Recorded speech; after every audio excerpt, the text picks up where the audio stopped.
Senator Heinrich was going to address the real elephant in the room, which are some of our audience members accusing you of pretty serious conduct. So, Director Burns, I want to give you a chance to respond to what's been said. Is Israel exterminating the Palestinian people?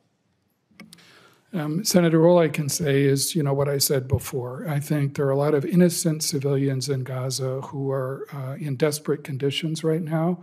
I think there are hostages and their families who are also in desperate circumstances as well. And I think I've learned a long time ago in crises like this that you have to find a practical goal and pursue it relentlessly. And the goal the president has laid out, working with our Israeli, Qatari, and Egyptian partners, I think is the most practical one I can see right now, is to produce a ceasefire of at least 6 weeks, produce the return of the hostages, ultimately all of the hostages, and get desperately needed humanitarian relief to people who need it in Gaza. So is that a no? You do not believe Israel is exterminating the Palestinian people?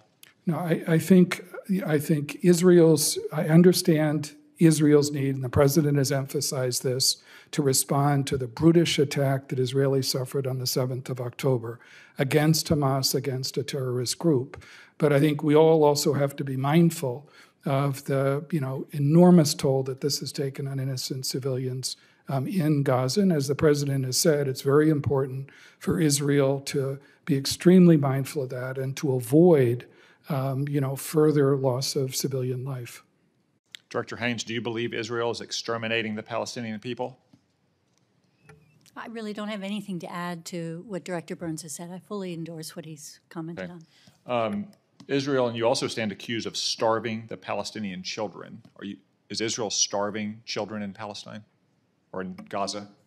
I think, Senator, the reality is that there are children who are starving in Gaza. But is Israel doing that? They're starving, they're malnourished as a result of the fact that humanitarian assistance can't get to them.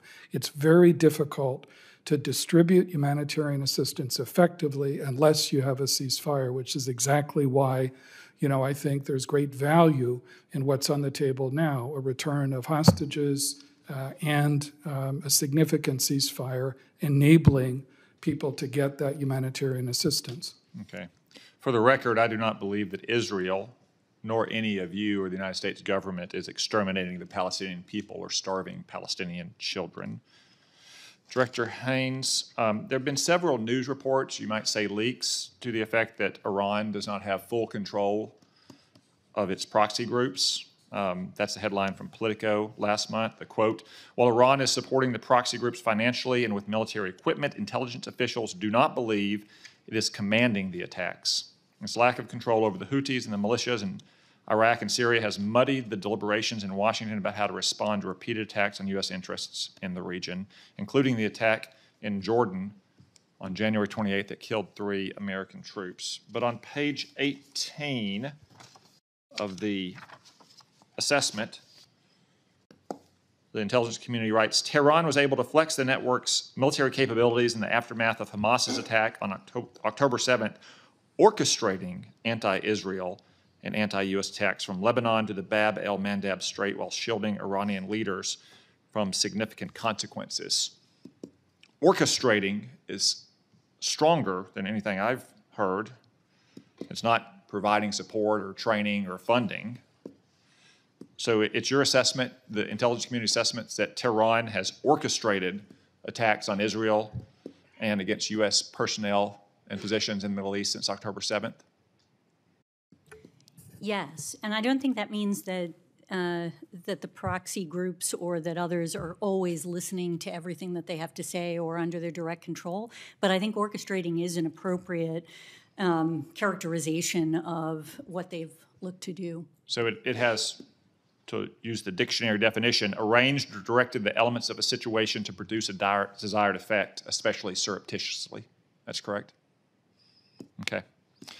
Director Burns, on page 34 of the assessment, the IC notes that the FBI and the Department of Energy have concluded that the most likely origins for the coronavirus pandemic was a laboratory in Wuhan, but the CIA cannot agree with that conclusively. Why can't the CIA reach the same conclusion that the FBI and the Department of Energy have reached? Yeah, no, our analysts continue to look at this very carefully. They have not yet concluded that there's definitive evidence on either side of this, whether natural transmission or lab accident.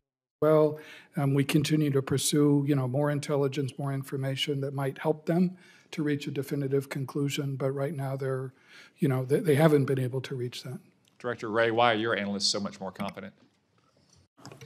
Our analysts did very rigorous work involving a whole slew of experts of different sorts. We reached the assessment with moderate confidence, and we stand by that assessment. Thank you. Senator King.